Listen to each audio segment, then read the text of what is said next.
너는 무엇을 두려워하느냐? 무엇을 무서워하느냐? 내가 함께 한다고 약속했다. 내가 함께 한다고 선언했다. 너를 둘러싼 어둠에 물리지 말라. 적들이도 전에 겁먹지 말라. 너를 위한 나의 놀라운 일을 보라. 내가 준 크나큰 평안을. 주일 예배 함께 하신 성도님들 사랑하고 축복합니다. 또 방송으로 함께 하신 성도님들 사랑하고 축복합니다. 우리 앞뒤 좌우 계신 분들 같이 이렇게 인사하시겠습니다. 당신은 하나님의 복된 사람입니다. 당신은 하나님의 복된 사람입니다. 당신은 하나님의 복된 사람입니다. 당신은 하나님의 복된 사람입니다. 아멘. 복되다, 복되다, 복되다. 복되다라는 말은 그냥 우리가 인생의 복을 얻는 것이 아니라 하나님을 만나고 하나님을 경험하고 하나님과 함께하는 것이 복된 인생이다라고 성경은 분명하게 말하고 있어요. 그래서 복되다라고 말할 때는 하나님과 함께하는 인생을 뜻하는 거예요. 그래서 이스라엘 사람들이 당신은 참 복되군요 라는 것은 그가 형통하고 잘난 것과 아무 의미가 없어요. 관계가 없어요. 당신이 하나님으로 평안한 것이 복되다라고 얘기를 하는 거예요. 그래서 진짜 저는 이제 복되다라고 말하는 건 그 인사의 의미를 이제 우리가 좀 더 알아가야 되겠죠. 그래서 평안하십시오 이 뜻입니다. 샬롬의 의미가 있는 것이죠. 그래서 우리가 샬롬 하는 것은 그냥 단순히 샬롬이라는 단어로 끝나는 게 아니라 그 안에 임재하시는 하나님의 사랑과 은혜를 같이 경험하는 거예요. 그래서 저는 우리가 매주 또 매번 매일 성경을 듣고 말씀을 듣지만 그것이 그냥 듣고 지나가는 것이 아니라 내 영의 체득이 되어지고 이것이 내 삶에 실행되어지는 은혜가 있기를 간절히 바랍니다. 이렇게 되면요, 여러분 그건 누가 뭐라고 할 수가 없어요. 그런데 참 미안한 건 겸손함으로 말씀을 받는 사람들에게는 그 말씀이 참 귀한 금 정금과 같은 것이 돼요. 내 삶의 정금, 아까 우리 찬양 불렀죠. 내가 정금같이 나오리라. 정금이라는 건 순수한 금을 얘기하잖아요. 그건 아무런 외형적인 우리의 삶의 어떤 관계적인 그건 아무 의미 없어요. 내가 하나님과 바로 관계에 맺어져 있는 것과 오로지 소용이 있는 거예요. 그래서 이 중요한 것들을 깨달아야만 내 삶의 평안을 누릴 수 있다. 제가 좀 못된 얘기지만 이번 주에 제 삶 가운데 제 마음이 심퉁난 일이 좀 하나 있었어요. 여러분 목사도 심퉁이 나요. 제가 일을 하다 보니까 심퉁이 나요. 그래서 관계에서 오는 심퉁을 제가 조절을 해야 될 필요성이 있었어요. 어떻게 하는가? 여러분 미우면 얼굴 봐요? 안 봐요? 안 봐요. 미워도 얼굴 보세요.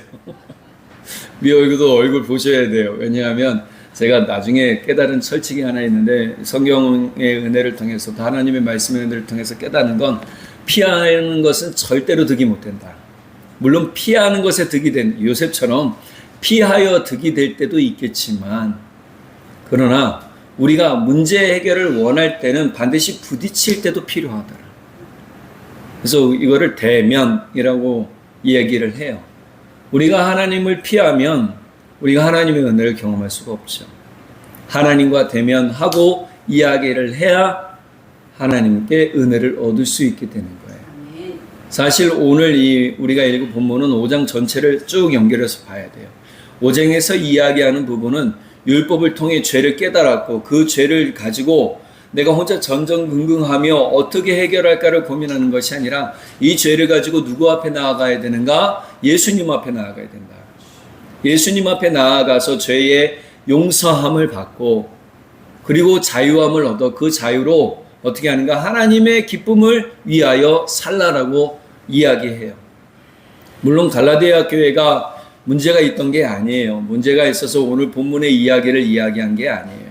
사실은 오늘 바울이 가지고 이야기한 오늘 본문의 이야기는 모든 세상 사람들이 다 겪는 거예요. 교회 안에서만 일어나는 일이 아니에요. 세상 밖에서도 일어나는 일이에요. 그런데 이것에 대한 경계가 무엇인지를 분명하게 알려줘요.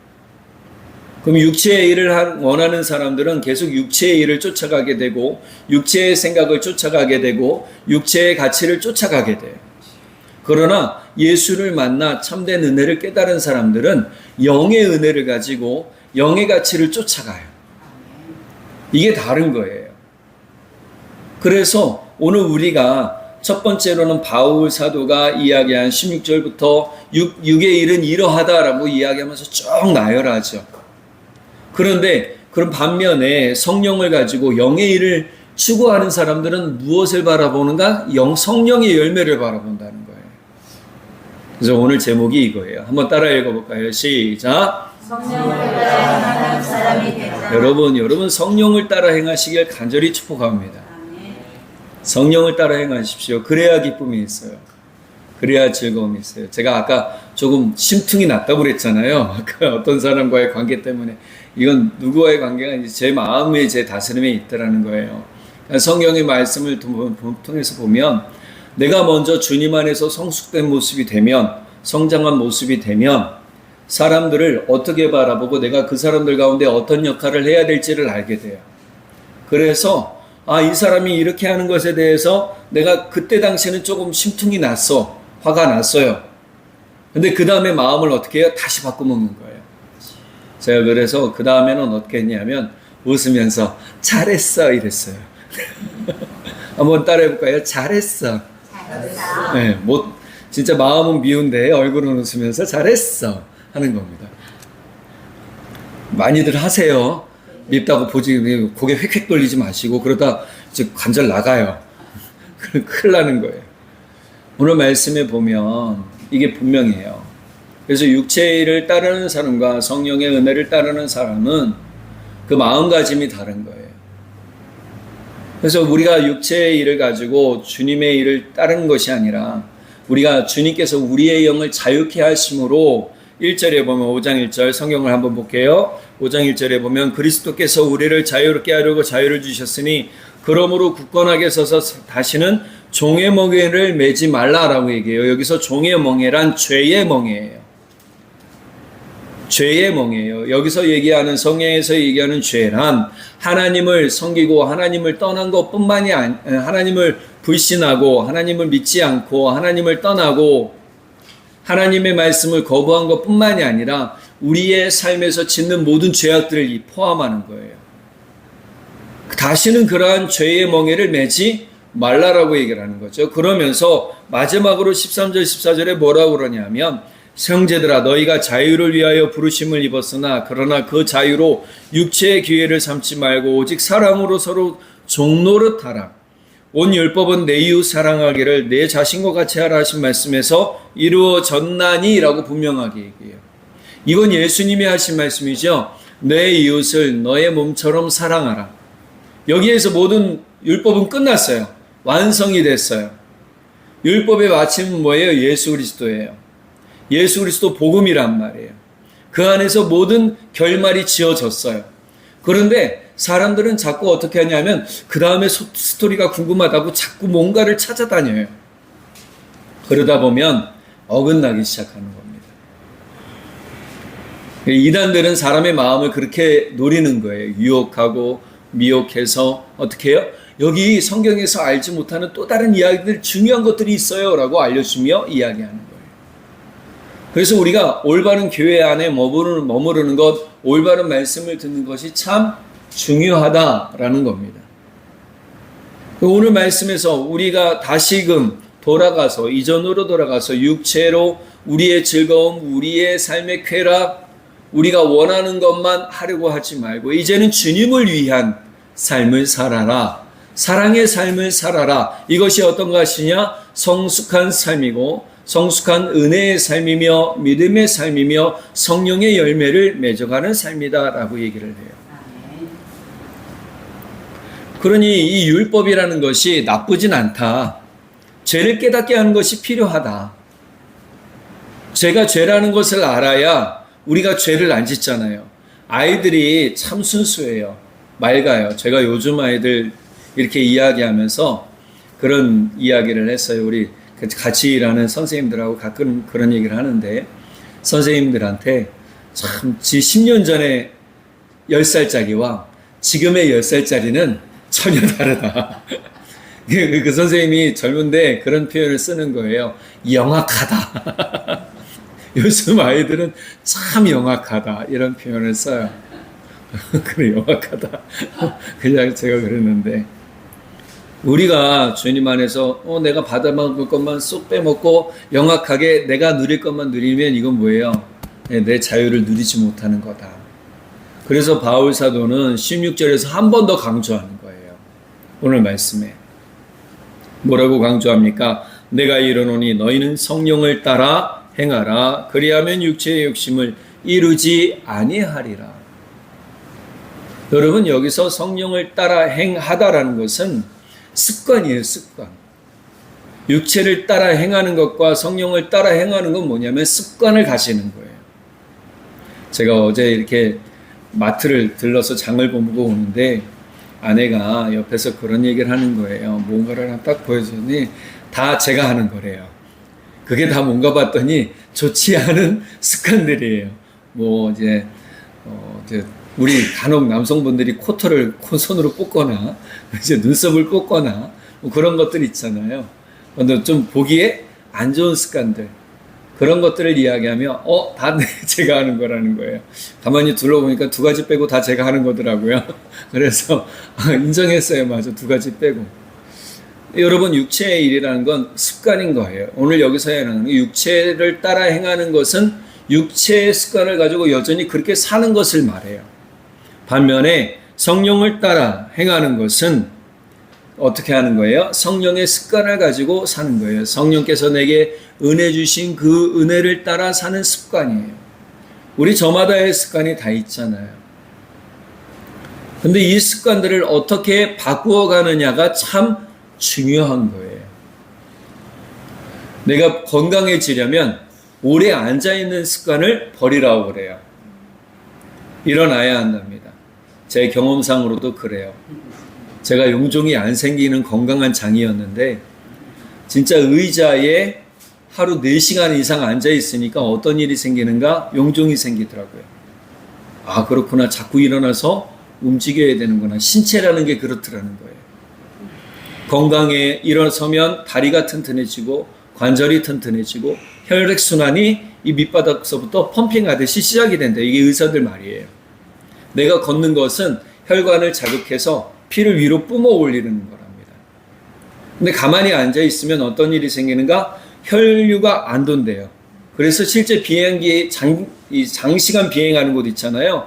거기에서 가끔 심장마비 일으키시는 분이 나오는 이유가 이게 안 돌아서 그렇답니다. 그래서 비행기 안에서도 2시간, 최소 1시간 반마다 한 번씩 일어나서 거기를 돌래요. 제가 러시아 갈 때 9시간 비행기를 탔는데 9시간 비행하잖아요. 진짜 저도 그때 젊었는데 다리를 피는데 안 펴져요. 9시간 앉아있으니까. 그때부터 뭘 했냐 하면 오는 비행기 안에서 1시간 반마다 일어나서 돌아다녔어요. 뒤에 있는 스튜어디스와 잠깐 인사하고 아유 괜찮으세요? 뭐 오늘 어떤 거 이런 잠깐 이야기도 하고 돌아다니는 거예요. 생각해 보세요. 습관을 가지는 건 힘든데 하면 좋아요. 좋은 습관은 그래서 뭐해요? 자꾸 해야 돼요. 근데 좋은 습관 가지기가 쉽지 않아요. 내가 좋은 습관은 더욱 그래서 잘 들여야 되는데 오늘 여기서 나쁜 육체의 습관들이 무엇인지를 쭉 이야기해요. 9절 이하로 볼게요. 육체의 소욕은 성령을 거스르고 성령은 육체를 거스르나니 이 둘이 서로 대적함으로 너희가 원하는 것을 하지 못하게 하려 함이니라. 너희가 만일 성령의 인도하시는 바가 되면 율법 아래에 있지 아니라 육체의 일은 분명하니 곧 음행과 더러운 것과 호색과 우상숭배와 주술과 원수 맺는 것과 분쟁과 시기와 분냉과 당짓는 것과 분열함과 이단과 투기와 술취함과 방탕함과 또 그와 같은 것들이라. 이것을 세 분류로 나눠볼게요. 첫 번째로는 뭐냐면 이 음행과 더러운 것과 호색은요, 사람의 방종이에요. 방종이에요. 내 육체를 뭐예요? 막 방종하는 거예요. 그래서 여기서 이야기하는 음행과 더러운 것과 호색은 성적인 방종을 이야기해요. 여러분 그렇게 사는 분들 있잖아요. 성적인 방종을 가지고 사는 것을 자랑으로 여기는 사람들이 있어요. 여러분 그건 자랑이 아닙니다.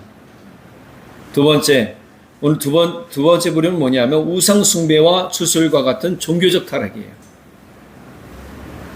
우상 숭배와 주술과라고 얘기를 하죠. 이 종교적 타락이에요. 잘못된 것을 믿고 잘못되게 따라가는 거예요.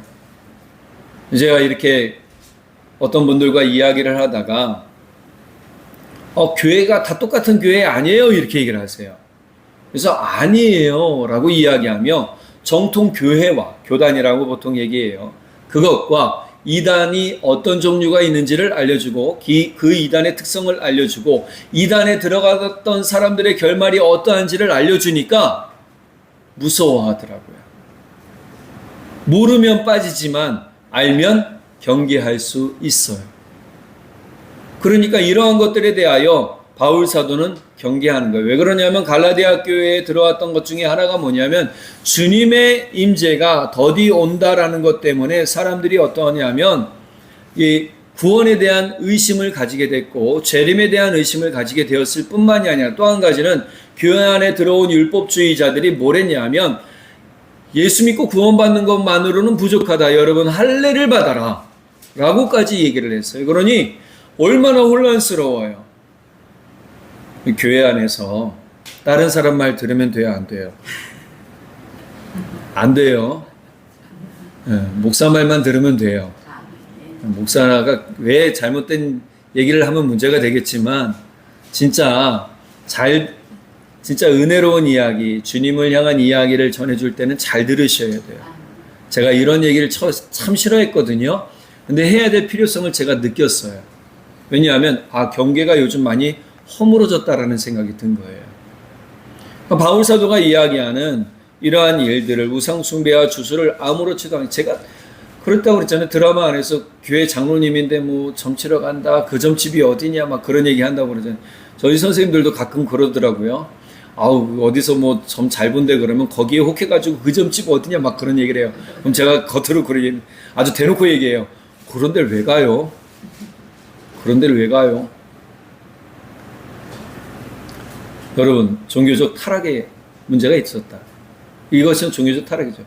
세 번째 뭐라고 그러냐? 원수 맺는 것과 분쟁과 시기와 분냉과 당짓는 것과 분열함과 이단과 같은 공동체를 파괴하는 관계의 죄라는 거예요. 여러분, 관계의 죄라는 거 우리가 생각하지 못했잖아요. 관계의 죄가 있어요. 그냥 육체적 타락, 육체적인 죄, 방임, 아까 얘기하는 그러한 방종, 그런 뿐만이 아니라 관계를 어그러뜨리는 죄가 있더라는 거예요. 특별히 사단이 우리와 하나님 사이의 관계를 어그러뜨리려고 하는 일들이 얼마나 많은지 몰라요. 그래서 예수님이 뭐라고 말씀하시냐면 의심하지 마라. 말씀하시는 거예요. 의심하지 마라. 나를 의심하지 마라. 나 보내신 분을 의심하지 마라. 내 말을 의심하지 마라.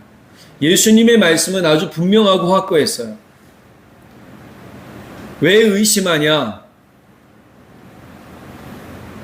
여러분, 의심이라는 것은 불확실성에서 오는 거예요. 이게 과연 확실한 건가? 이게 과연 분명한 건가? 라고 생각하는 데서 오는 거죠. 그러면 저는 여쭤볼게요. 우리 성도님들 예수님이 확실히 계시다고 믿으십니까? 네. 할렐루야. 하나님이 확실히 계시다고 믿으십니까? 네. 할렐루야.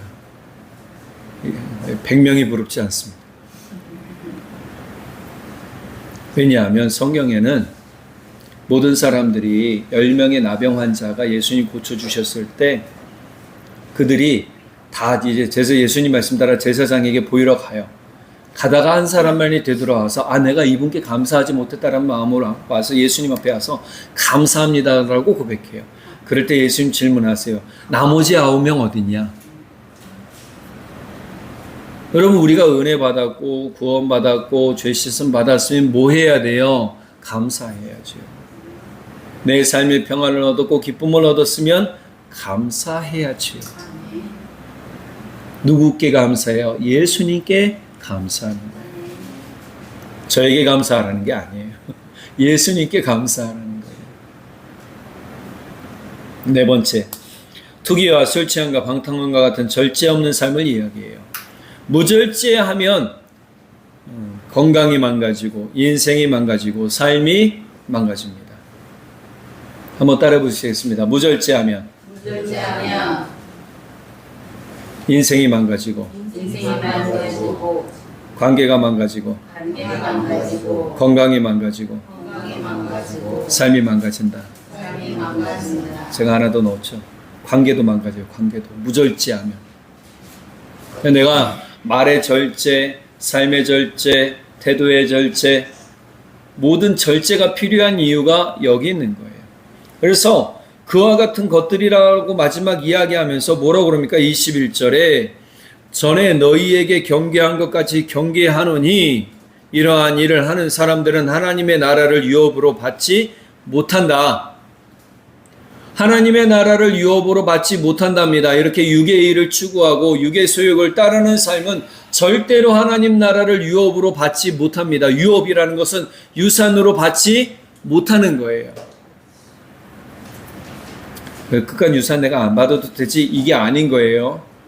우리 간혹 흙수저 요즘 젊은 청년들이 얘기하는 이제 나는 어떤 수저인가 어떤 수저를 갖고 있는가라고 얘기를 해요. 그래서 친구들끼리도 그런 얘기 한다고 그러는데 흙수저, 동수저, 은수저, 금수저. 네. 저는 그런 거로 비유해서 보니까 저는 흙수저더라고요.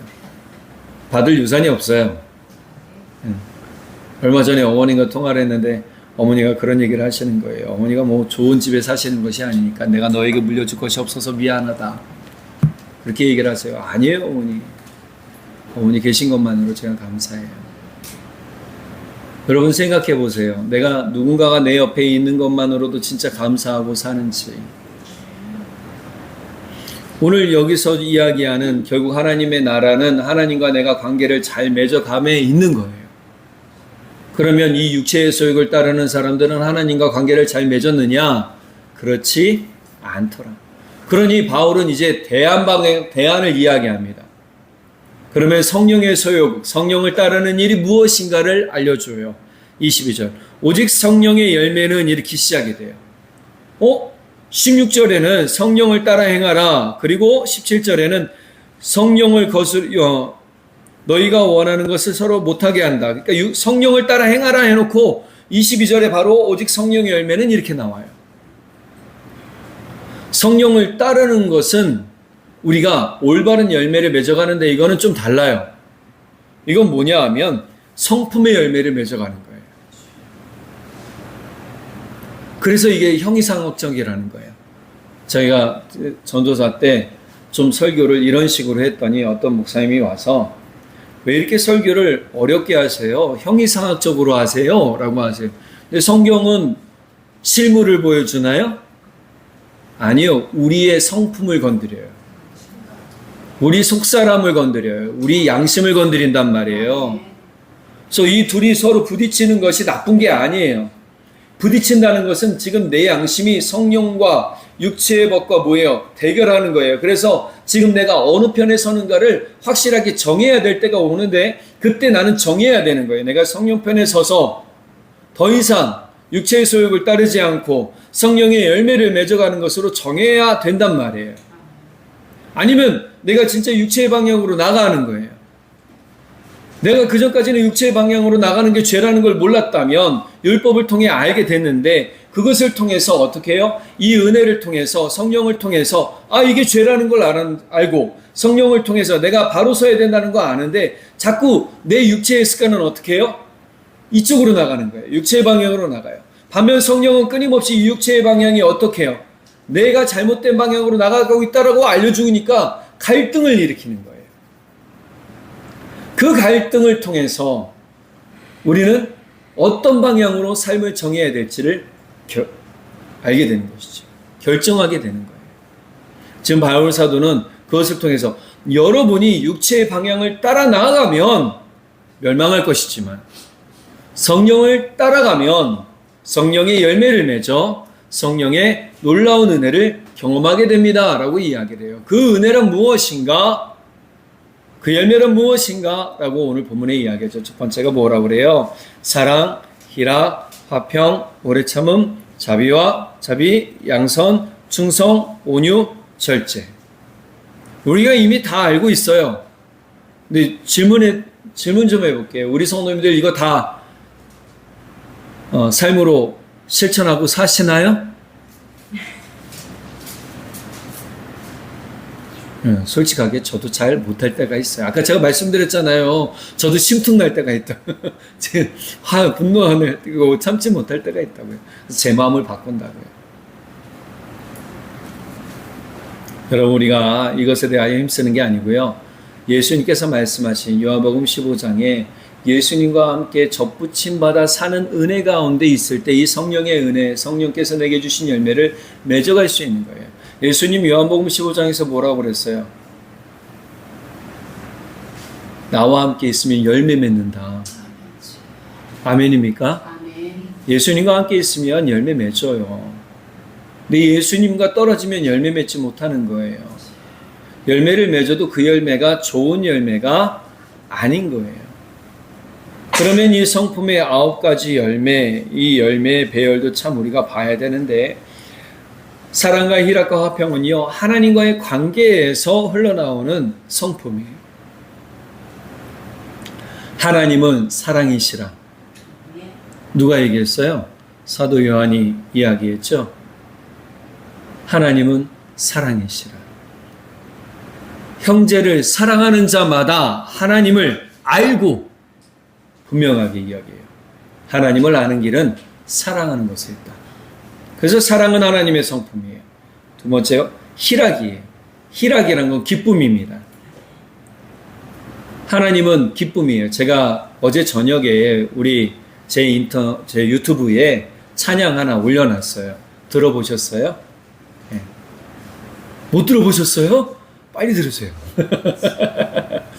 제가 찬양 올려놨는데, 물론 요즘 AI가 발달해서 제가 가사는 썼지만 AI를 통해서 곡을 올렸는데 그런 생각이 들었어요. 제가 새벽 묵상을 하면서 엘리사와 이야기, 여호람과 아람 왕가의 이야기를 통해서 하나님이 무엇을 말씀하고자 하시는지를 제가 가사로 쓴 거예요.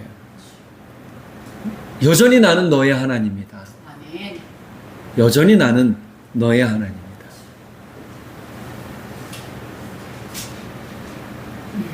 이 희락이라고 기쁨이라는 건 하나님을 믿는 자에게 오는 거예요. 하나님은 돌아오는 사람, 하나님께로 돌아오는 사람을 기뻐하신다고 하셨잖아요. 또 화평, 화목하게 하는 것도 하나님의 성품이에요. 여러분, 화목하기를 힘쓰시기 바랍니다. 아멘. 예수님이 예배드리러 오기 전에 뭐 하라고 그래요? 형제와 싸운 일이, 다툰 일이 생각나거든 먼저 화목하고 와서 제물을 드려라. 예배를 드려라. 이게 어려워요. 화목하기가 어려워요. 그런데 해야 돼요. 제가 아까 초반에 뭐라고 그랬죠? 보기 싫어도 대면 해야 될 때가 있더라. 왜요? 나를 위해서. 내 믿음이 더욱 성장하고 내 성품이 더욱 성숙해지기 위해서 대면하는 거예요. 회피는 아무 유익이 되지 않아요. 또 두 번째 흘러나오는 것이 있는데, 오래 참음과 자비와 양선은요, 이웃을 향해 나아가는 성품이에요. 우리 사람들과의 관계에서 필요한 것이 뭐냐 하면 자비, 또 뭐예요? 양선, 오래 참음이에요. 관계를 가지다 보면 내 마음과 맞는 사람이 많아요? 연애할 때는 다 어쩜 이렇게 나와 똑같아. 와, 나와 취미가 똑같고 말하는 게 똑같고 생각하는 게 똑같고 그래. 그런데 결혼하고 딱 보니까 아니네. 이게 있잖아요. 아니네. 근데 그럴 때 우리는 어떻게 해야 되는가? 오래 참아야 돼요. 자비로움으로 그 사람을 이해해 줘야 돼요. 또 양선이라는 건 선을 베푸는 거예요. 선을 베풀어 주는 거예요. 사람들과의 관계에서 가장 필요한 건 뭐다? 선을 베푸는 것이다. 바울 사도가 끊임없이 그래서 선으로 악을 이기라라고 이야기하는 거죠. 여러분, 우리가 로마서 읽었지만 로마서에서 뭐라고 그래요? 선으로 악을 이겨라. 그러니 여러분, 이웃과의 관계에서, 사람들과의 관계에서 좋은 복의 관계를 얻는다는 건 결국 이것이 돼야 돼요. 이 성품이 돼야 되는 거예요. 그러니까 내 위치가 그러면 분명해져요. 사람과 사람 사이에서, 일과 직장에서의 관계에서 내가 무엇을 하든지 간에 내 위치가 분명해지니까 흔들리지 않아요. 내가 해야 될 것을 무엇인지 알기 때문에 그 이상 벗어나지도 않고 더 하려고 하지도 않아요. 그래서 내가 덜 힘들어져요. 왜 힘들게 사세요? 질문 드리고 싶은 거예요. 왜 힘들게 사세요? 제가 간혹 그래요. 이제 막 뭔가를 고민하고 힘들게 사는 분들 보면서 그런 얘기를 해요. 벗어나. 좀. 그런 얘기를 해요. 벗어나. 왜 힘들게 살아? 기쁘게 살아야지. 감사하게 살아야지. 예수님은 너희가 억지로 무언가를 힘들고 딱 끌어올리면서 애쓰고 좋지 않은 땅에서 뿌리 내렸다고 한탄하면서 살지 말고 나에게 접붙임 받아라. 요한복음 15장 포도나무 비유가 바로 그거예요. 나에게 접붙임 받아라. 나와 함께 해라. 그러면 너희가 내 안에서 아름다운 열매를, 성령의 열매를 맺어갈 것이다. 마지막으로 세 가지는 무엇인가? 충성과 온유와 절제예요. 이거는 나를 다스리는 거예요. 충성이라는 것은 나의 상관, 나의 직속 상관이나 내 보스, 내 리더에게 충성하는 것도 있겠지만 충성이라는 건 곧 나에게도 이루어지는 거예요. 충성의 충자가 뭐라고 그랬어요? 한자로 보면 가운데 중자에 마음 심자가 나잖아요. 마음 중심이 딱 잡혀 있는 거예요. 이게 충이에요, 충. 이 마음 중심이 잘 잡혀 있는 사람이면 어디에서도 흔들리지 않아요. 나를 지켜갈 수 있는 거예요. 예수님을 향해서 그래서 우리 마음 중심을 잘 잡아가야 됩니다. 아멘입니까? 사람들의 말에 그래서 신경 쓸 필요가 없는 거예요. 내 마음 중심이 예수님을 향해 잡혀 있으면요, 누가 뭐라 해도 내 마음이 잠시 아프고 짜증나고 힘들 수는 있는데요, 금방 벗어나게 돼요. 그리고 또 뭐라고 그랬습니까? 온유와 절제가 있어요. 온유는 부드러운 마음이잖아요. 여러분, 마음을 부드럽게 하세요. 나를 향해 부드럽게 하시고 타인을 향해서도 부드럽게 하세요. 물론 단호할 때는 단호해야 돼요. 그러나 부드러운 마음은 주님께서 우리에게 주신 마음이에요. 예수님 뭐라고 말씀하세요? 나는 마음이 온유하고 라고 말씀하세요. 그러니 내게로 와서 뭐라고 말씀하세요? 뒤에 보면 내게로 와서 쉬어라. 이게 너무 중요한 거예요. 예수님은 당신 자신을 온유한 분이라고 말씀하세요. 그러면서 우리 지친 영혼들에게 말씀하시죠. 내게로 와서 쉬어라.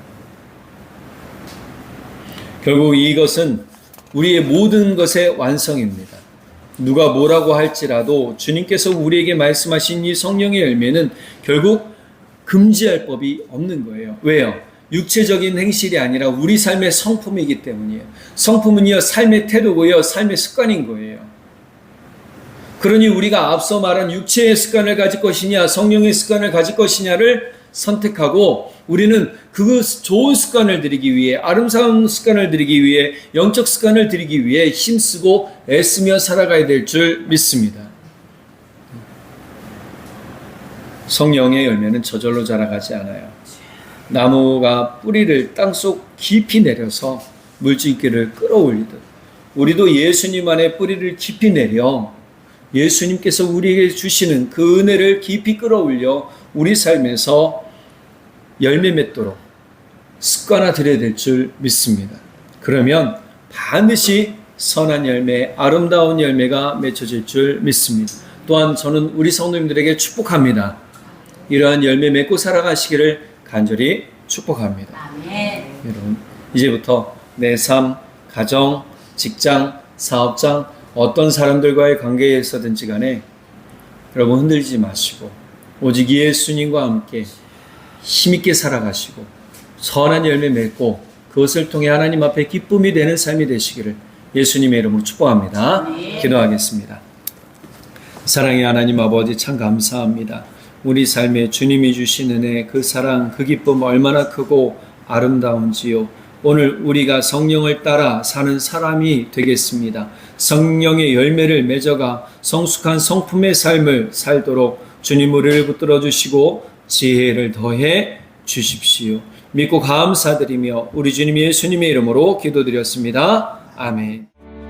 나는 너의 하나님 너의 능력이라 나는 너의 참 목자 너를 지키는 자라 내 주님을 의지합니다 하나님이 나의 능력이십니다 내 입술과 영과 마음 다해 찬양합니다 영원한 주를 높입니다 너는 무엇을 두려워하느냐 무엇을 무서워하느냐 내가 함께 한다고 약속했다 내가 함께 한다고 선언했다 나는 너의 하나님 너의 능력이라 나는 너의 참 목자